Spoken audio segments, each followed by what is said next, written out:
আসসালামু আলাইকুম, সবাই কেমন আছো? আমি শামিমা নার্গিস বায়োহাবের পক্ষ থেকে সবাইকে শুভেচ্ছা জানাচ্ছি। আজকে আমি জীবকোষ ও টিস্যু চ্যাপ্টারের দ্বিতীয় এপিসোড নিয়ে আলোচনা করব।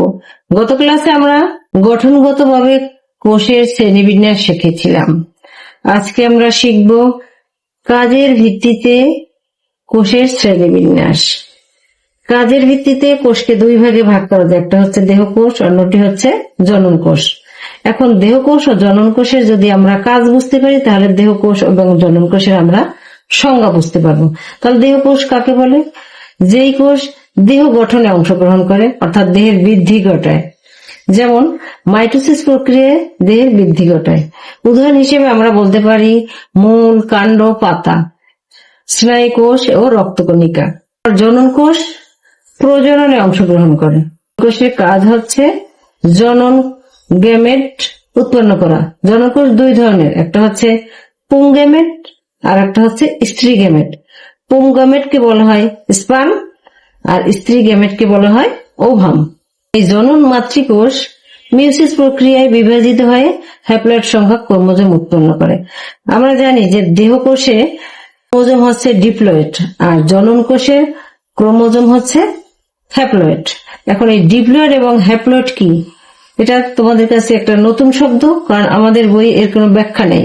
তো আমি একটু ধারণা দিতেছি যে আসলে ডিপ্লয়েড কি আর হ্যাপ্লয়েড কি। ডিপ্লয়েড হচ্ছে দুই প্রস্থি ক্রোমোজোম আর হ্যাপ্লয়েড হলো এক প্রস্থি ক্রোমোজোম।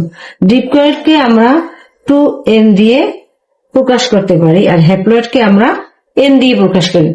যেমন ডিপ্লয়েড হচ্ছে ডিপ্লয়েড কে 2n দ্বারা প্রকাশ করি আর হ্যাপ্লয়েড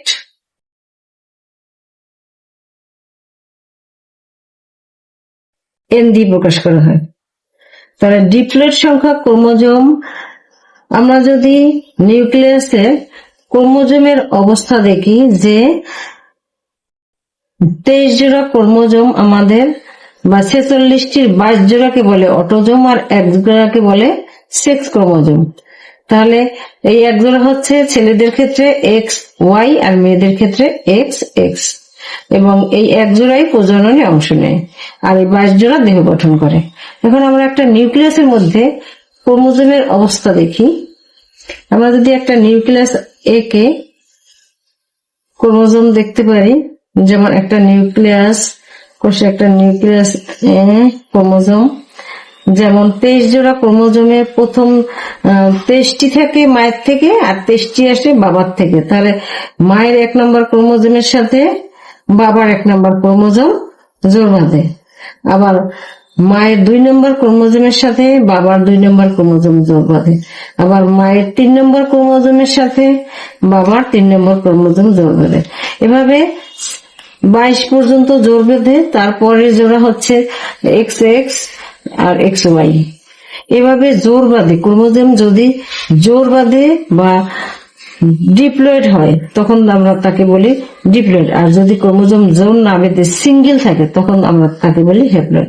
তাহলে আজকে কোষ থেকে দেহকোষ এবং জনন কোষের কাজ এবং ডিপ্লয়েড ও হ্যাপ্লয়েড ক্রোমোজোম কি বা কেন বলা হয় এটা আমরা বুঝলাম। এবং আজকের ক্লাসে তাহলে আমাদের এর মাধ্যমে দেহকোষ ও জনন কোষের শেষ হয়ে গেল। ভিডিওটি দেখার জন্য সবাইকে অনেক ধন্যবাদ। আসসালামু আলাইকুম।